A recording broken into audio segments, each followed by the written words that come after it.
Welcome to The Sample, a quick discussion of auditing concepts and terms that will help you do your work.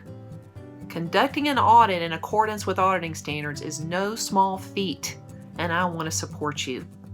We'll be referring to the GAO, IIA, and AICPA literature to bolster our conversations. Let's get started. In this episode, we answer the question, when is the Yellow Book applicable? So I get this question most frequently from CPAs in public practice who are auditing a governmental entity, and they wonder if they have to also apply the Yellow Book standards to their audit. So I tell them that one clue is to look at prior audit reports and see whether there's a statement in it that says we conducted this audit in accordance with Yellow Book standards. That means the previous auditor thought it was applicable, and hopefully they're not just going on their gut with that. They have found a law or regulation that requires the use of the Yellow Book. So, for instance, in the state of Texas, we have a law, the Internal Audit Act, which asks that all state agencies and universities have internal audit shops and that they follow the Yellow Book and the Red Book simultaneously. The state auditor themselves is required to follow the Yellow Book, so that is a state law that requires the use of it.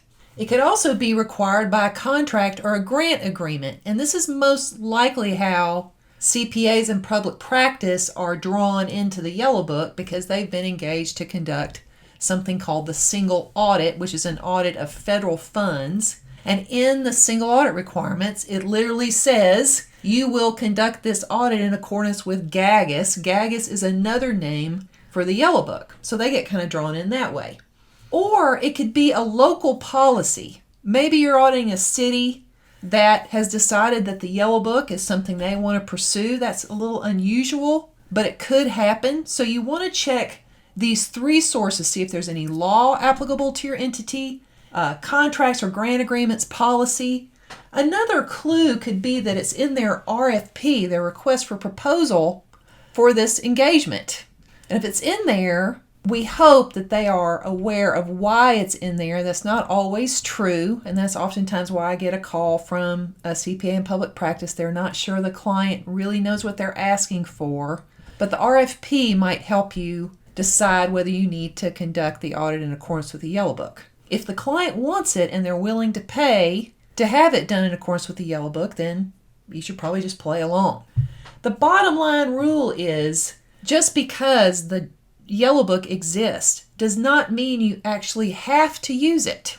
It's not like the AICPA standards when you're doing a financial audit in the United States. You have to follow AICPA standards. Just because you're doing a governmental engagement does not mean you have to follow generally accepted government auditing standards. Some other law, contract, policy has to call it into play. And if this is still a little fuzzy to you, I suggest that you check out the Yellow Book sections 1.08 through 1.12. That gives a little bit more information that may be relevant to you. And that wraps it up for another episode of The Sample. True to the nature of a sample, we didn't talk about everything, so you've probably got questions. Write to me at Leita@Yellowbook-CPE.com, and I'll do my best to fill in the blanks. Thanks for playing.